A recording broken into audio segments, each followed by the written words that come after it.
그 국민들이 요번에 우리의 이 촛불 집회라고 하는 것은 이게 단순히 박근혜라는 하나의 자연인을 정권에서 물러나게 한다는 그런 사건이 아니라 그야말로 그 누적된 우리나라 정치사의 그 일제시대를 거쳐서 오늘날까지 해방 이후에 이승만 정권으로 해서 박정희 정권으로 해서 쭉 내려오는 여태까지의 그 모든 이 전체적 흐름에 대해서 국민들이 스스로 그 어떠한 그 지도자의 도덕적 역량이라든가 그들의 진실한 그 모습에 대해서 정확한 분석과 평가를 안 하고 넘어갔거든요. 그리고 그것이 어떤 예를 들면 이승만도 미국이라고 하는 세력이 뒤에 있어서 이승만이었지 그냥 이승만 자연인으로서는 그 당시에 도저히 정권을 취할 수 있는 사람이 아니었거든요. 그러니까 그런 모든 것이 점검되지 않은 상태에서 사실은 박근혜라는 분도 그 아버지 박정희의 후광을 업어서 그 힘으로 나는 대통령이 됐다고 봤기 때문에 저런 사람이 자기 실력으로 대통령이 안 되게 되면은 그야말로 저 정권에는 환관들만 뒤끌게 될 것이다 이런 얘기를 했던 것이고 그래서 저는 요번 국민들은 뭔가 아주 근원적인 갈망 지금 사도 바울이 말하는 이 십자가 사건이라고 하는 것은 철저하게 그야말로 아무 죄도 없던 예수가 인류 죄를 대속하여 십자가에 못 박혔다고 하는 그 사건이라고 하는 것은 여태까지 우리 역사에서 진행되어 온 모든 이 문제를 국민들은 이제 그 박정희 패러다임이라고 내가 표현한 그 모든 패러다임을 박근혜와 더불어 감옥에 쳐넣고 뭔가 새로운 동학이 말하는 개벽의 세상을 지금 갈망하고 있는 거죠. 근본적으로 그러니까 지금 정치인들은 지금 정치를 한다 그러면서 자기들이 이런 기회에 정권을 잡는다 하는 생각들만 하고 앉았지. 뭐 누구나 뭐 어떤 힘이 있는 사람에도 다 그런 생각만 하고 있지. 국민들의 근원적 갈망이 무엇인가 하는 것을 너무 파악하고 있지 못하다. 그러니까 이 바울이 말하는 그야말로 새 사람이라고 하는 거, 부활된 인간, 영생을 얻을 수 있는 이 정말 진정하게 너희가 너를 십자가에 못 박음으로써 다시 태어나라고 하는 이 외침은 사실은 우리 역사야말로 지금까지 우리가 진행되어 온 역사를 전체를 십자가에 못 박아 버리고 새로운 부활된 역사를 우리가 창조해야 되지 않겠냐 하는 것이 국민들의 갈망이고 이러한 것을 그야말로 박근혜라고 하는 그 어마어마한 권력자처럼 보였던 그 사람을 구치소에까지 보내는 우리의 법 질서와 모든 국민들의 열망이 저는 세계사적으로 너무 자랑스럽고 아주 위대한 역사가 우리에게 펼쳐져 있다는 것입니다. 그러니까 제가 지금 이해하기로는 그 우리 정치 지도자들은 국민들의 근본적인 갈망을 파악하지 못한 그걸 근본적으로 반성해라. 그리고 국민들은 대통령 제대로 못 뽑은 거를 그걸 회개하고 십자가에 다 못 박아라. 그래야지 새로운 부활의 길이 열릴 것이다. 라는 말씀인데 그 제가 듣다 보니까 문재인 후보가 얘기하는 적폐청산하고 좀 비슷한 느낌을 받는데 그 맥락이 다 있는 겁니까? 적폐청산이라고 하는 것은 상당히 뭐냐면 예를 들면 안희정 지사가 예를 들면 보다 뭐 협치라든가 뭐 이렇게 대화를 통해서 이런 것에 비해서 선명한 국민들이 원하는 어떠한 역사의 이 시점에서 선명한 적폐청산이라고 하는 태제는 국민들의 심성에 더 와닿는 좋은 캐치프레이즈예요. 그러나 적폐청산을 운운하면서 그분이 이 선거를 당내 경선을 진행해온 과정에서 보더라도 뭔가 어떤 너무 그 포용해야 할 그 보이스들을 너무 배제해온 방식으로 선거를 치렀단 말이에요. 네, 네. 그러니까는 나는 이 안희정이나 뭐 성남의 그 이재명 시장. 이재명 시장이라든가 이런 분들의 주장하는 모든 것을 뭐 선거가 지난 다음에 이긴 다음에 포섭한다 이런 얘기가 아니라 네, 네. 그 모든 프로세스에서 너그럽게 그들이 주장하는 것이 더욱더욱 사회에 알려지고 드러나도록 하면서 너그러운 대인의 입장에서 예, 예. 포섭을 했더라면 선거가 끝날 때쯤에서는 그들을 다 포함해서 한 60% 인기율이 있었는데 그것이 전혀 그 양자들의 표가 날아가 버렸잖아요. 네, 네. 지금 그것이 예. 안철수에게 갔다 뭐 이런 얘기들을 많이 하고 있는데 네. 그게 문제가 아니라 예를 들면 그 문재인이라는 그 인격체에 대해서는 저는 상당히 신뢰가 두텁습니다. 네. 상당히 좋은 사람인데 또 불구하고 그를 지원하는 사람들이 너무 대세론을 고집하면은 예. 그것은 국민의 열망을 위배하는 일이다. 예. 대세를 미치고 대세를 믿은 사람 치고 패하지 않은 사람이 없어요. 예. 자, 문재인, 안철수 그 두 후보에 대해서 좀 더 말씀을 듣기 전에요. 이 네. 중요한 문제인 것 같아서 하나만 더 예, 예. 그 로마서 문제에 대해서 감사합니다. 여쭤보겠습니다. 그 사도 바울이 내가 죄인의 괴수다. 나는 날마다 죽는다. 난 매일 십자가에 못 박힌다라고 한 것이 네. 많은 기독교인들이 이해하기에는 인간의 근원적인 죄악, 정신적인 영혼의 죄악 이 문제를 해결해야만 그것이 인간 영혼 구원이 된다라는 맥락으로 이해하고 있는데 선생님이 지금 말씀하신 로마서 강의에서 그 바울의 맥락은 정치적인 죄악을 말씀하시는 것으로 들었거든요. 그 두 가지는 근본적으로 좀 다른 문제 아닙니까? 물론 바울이 오호라 나는 곤고로운 사람이로다 나는 내가 행하고 싶은 선은 행하지 않고 도리어 악만 행하는도다 뭐 이런 식의 그 자기 개탄이 있거든요. 예, 네, 네. 그러니까 이 기독교에서 말하는 죄라는 개념이 범죄라는 개념이 아니라 뭐 인간이란 존재의 국한성, 그 어떤 한계라고 그럴까? 그런 거에 대한 얘기라는 것은 뭐 말씀하신 대로 옳은데 네. 사실은 바울이라는 사람은 과연 이 사람이 단순하게 종교를 만들려고 했던 사람인가? 예. 바울이라는 사람은 예수의 경우는 역사적으로 그 예수라는 X가 누구인가에 대해서 끊임없이 우리는 발견을 하면서 영원히 X로 남아 있는 사람이지만 바울은 역사적으로 확실한 인물이거든요. 네, 네. 그냥 우리와 같은 역사적 인물이거든요. 근데 그 사람이 역시 처했던 현실이라고 하는 것은 예루살렘이 멸망하기 직전의 상황이고. 예, 예. 그러니까 우리가 지금 사드고 뭐 여러 가지 지금 중국과 뭐 북한의 북핵 문제고 그런 것 이상의 위기에 쌓여 있을 때 그 유대인들의 그 헤브라이즘의 모든 가치관을 대변하는 그 바리새파의 아주 정통 순회라고 하는 바울의 입장에서 민족의 구원이라는 걸 생각 안 할 수가 없었거든요. 그러니까 그런 유대 민족의 그런 정치적 상황과 바울의 그 신학은 절대 분리가 안 됩니다. 그러니까 바울 서한의 한 2, 3장이 그 짧은 서한에서도 유대인 문제, 예, 나의 예. 동포, 나의 이 구원받기 어려운 짓만 하고 있는 이 동포들에 대해서 내가 어떤 생각을 하느냐 이런 얘기를 쭉 보면은 네, 네. 어떤 의미로 최근에 불란서 철학자인 알랭 바디우라는 사람이 바울이라는 책을 쓰면서 바울은 사실 레닌이나 이런 사람들보다 훨씬 더 아주 대단한 정치적 전략가였고 혁명가였다. 네, 예. 이런 말을 했는데 네, 네. 그 바울의 어떠한 서한에서도 그러한 저는 정치적인 맥락을 충분히 발견할 수 있다. 네.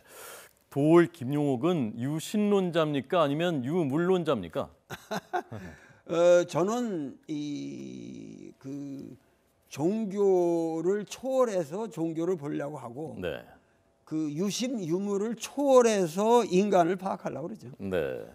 사실 저는 이 문제로 계속 토론을 했으면 좋겠는데 이게 더 저는 흥미있는데 네. 아마 시청자 여러분들께서는 대선 얘기를 좀 더 듣고 싶어 하실 것 같습니다. 그러면 문재인 후보를 지난번에 월간중앙 인터뷰하실 때 직접 만나서 인터뷰를 장시간 하셨고요. 네네. 그때 바로 그 문재인 후보가 당선되면 미국보다 북한 먼저 가겠다. 그다음에 만약에 탄핵 기각되면 혁명이 일어날 것이다. 그 발언이 거기서 나왔었지 않습니까? 네네네. 직접 만나보니까 어떻게 평가하셨습니까?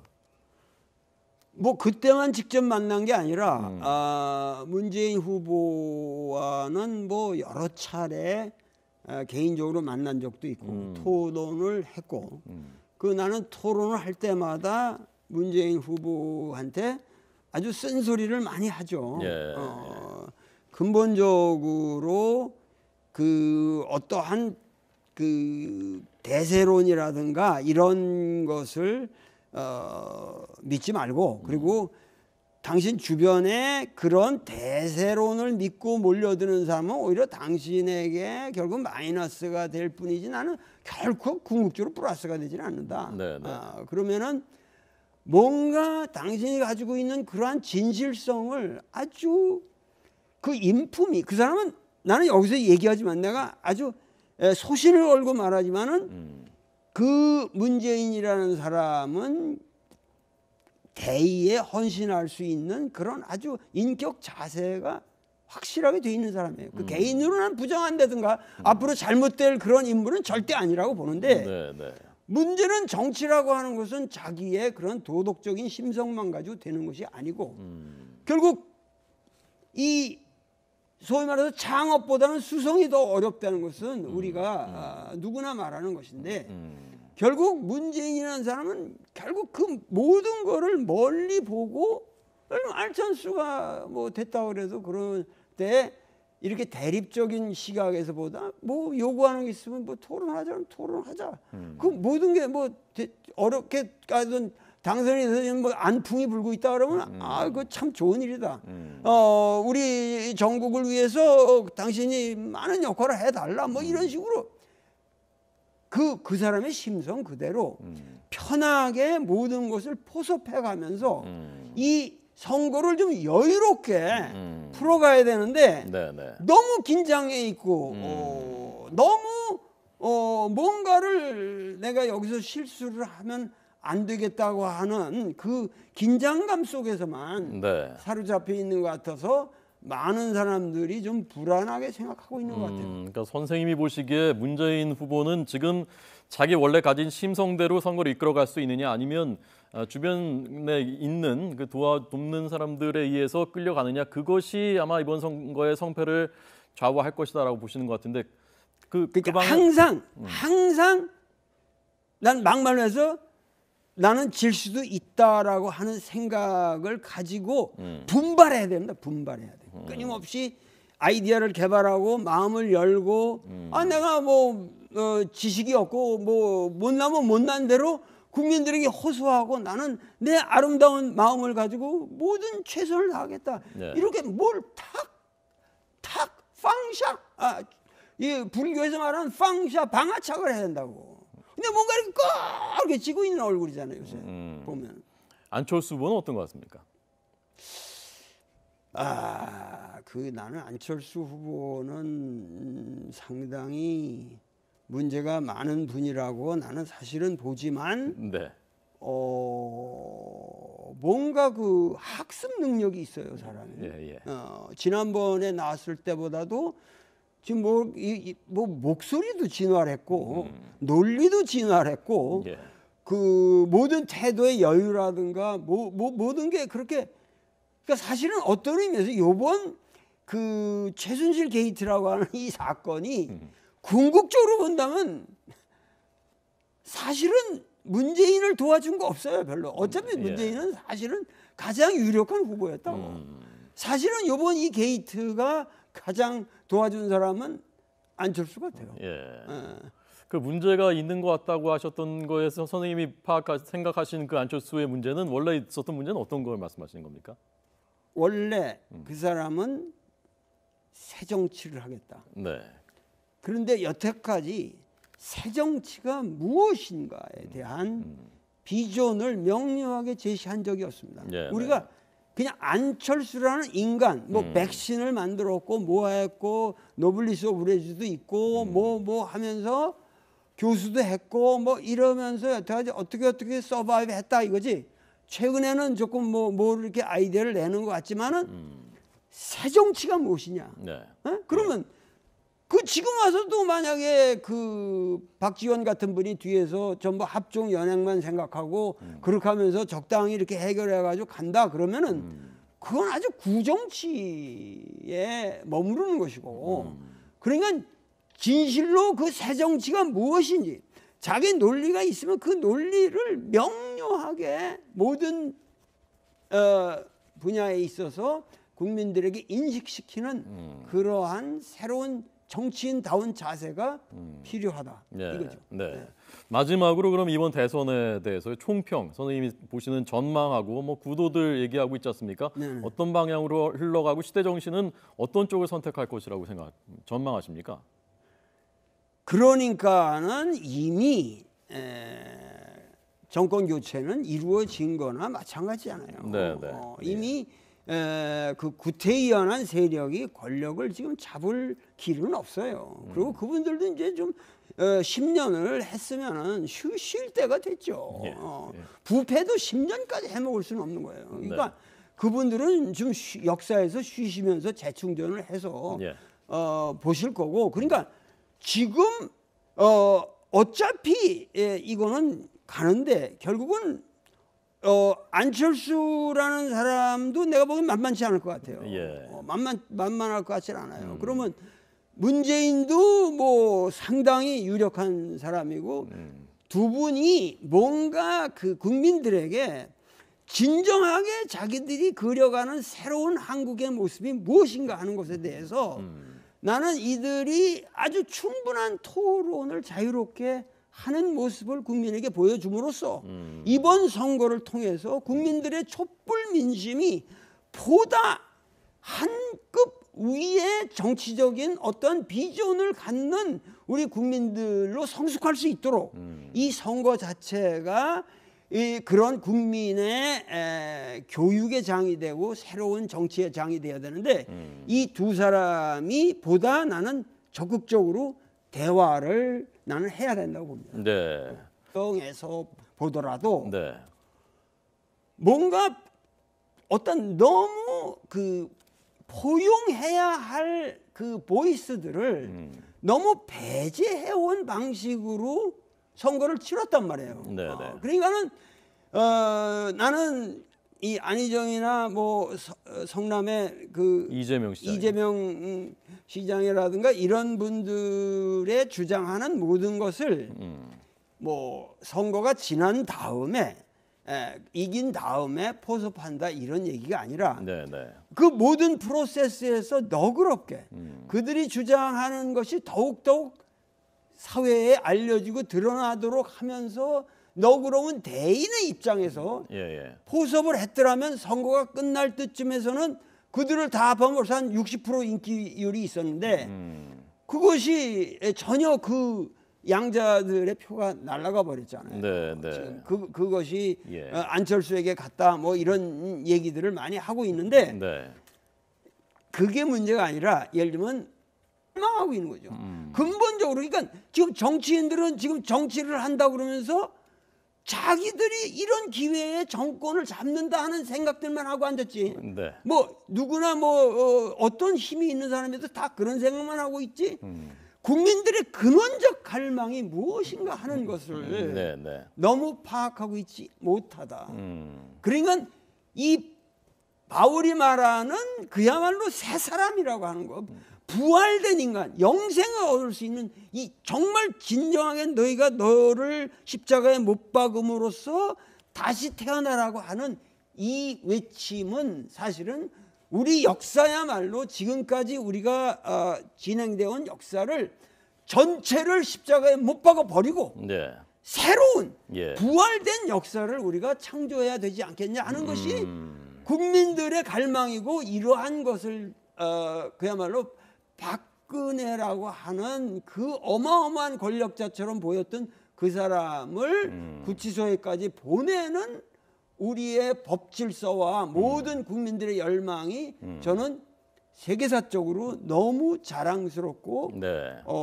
아주 위대한 역사가 우리에게 펼쳐져 있다는 것입니다. 예. 그러니까 제가 지금 이해하기로는 그 우리 정치 지도자들은 국민들의 근본적인 갈망을 파악하지 못한 걸 그걸 근본적으로 반성해라. 그리고 국민들은 대통령 제대로 못 뽑은 거를 그걸 회개하고 십자가에 다 못 박아라. 그래야지 새로운 부활의 길이 열릴 것이다. 라는 말씀인데 그 제가 듣다 보니까 문재인 후보가 얘기하는 적폐청산하고 좀 비슷한 느낌을 받는데 그 맥락이 다 있는 겁니까? 적폐청산이라고 하는 것은 상당히 뭐냐면 예를 들면 안희정 지사가 예를 들면 보다 뭐 협치라든가 뭐 이렇게 대화를 통해서 이런 것에 비해서 선명한 국민들이 원하는 어떠한 역사의 이 시점에서 선명한 적폐청산이라고 하는 태제는 네. 국민들의 심성에 더 와닿는 좋은 캐치프레이즈예요. 그러나 적폐청산을 운운하면서 그분이 이 선거를 당내 경선을 진행해온 과정 사실은 박근혜라는 분도 그 아버지 박정희의 후광을 업어서 그 힘으로 나는 대통령이 됐다고 봤기 때문에 네. 저런 사람이 자기 실력으로 대통령이 안 되게 되면은 그야말로 저 정권에는 환관들만 뒤끌게 될 것이다 이런 얘기를 했던 것이고 네, 네. 그래서 저는 요번 국민들은 뭔가 아주 근원적인 갈망 네. 지금 사도 바울이 말하는 이 십자가 사건이라고 하는 것은 철저하게 그야말로 아무 죄도 없던 예수가 인류 죄를 대속하여 십자가에 못 박혔다고 하는 그 사건이라고 하는 것은 네. 여태까지 우리 역사에서 진행되어 온 모든 이 문제를 국민들은 이제 그 박정희 패러다임이라고 내가 표현한 그 모든 패러다임을 박근혜와 더불어 감옥에 쳐넣고 예. 뭔가 새로운 동학이 말하는 개벽의 세상을 지금 그 국민들이 요번에 우리의 이 촛불 집회라고 하는 것은 이게 단순히 박근혜라는 하나의 자연인을 정권에서 물러나게 한다는 그런 사건이 아니라 예. 그야말로 그 누적된 우리나라 정치사의 그 일제 시대를 거쳐서 오늘날까지 해방 이후에 이승만 정권으로 해서 박정희 정권으로 해서 쭉 내려오는 여태까지의 그 모든 이 전체적 흐름에 대해서 네. 국민들이 스스로 그 어떠한 그 지도자의 도덕적 역량이라든가 그들의 진실한 그 모습에 대해서 정확한 분석과 평가를 안 하고 넘어갔거든요. 그리고 그것이 어떤 예를 들면 이승만도 미국이라고 하는 세력이 뒤에 있어서 이승만이었지 그냥 이승만 자연인으로서는 그 당시에 도저히 정권을 취할 수 있는 사람이 아니었거든요. 네, 그러니까 그런 모든 것이 점검되지 않은 상태에서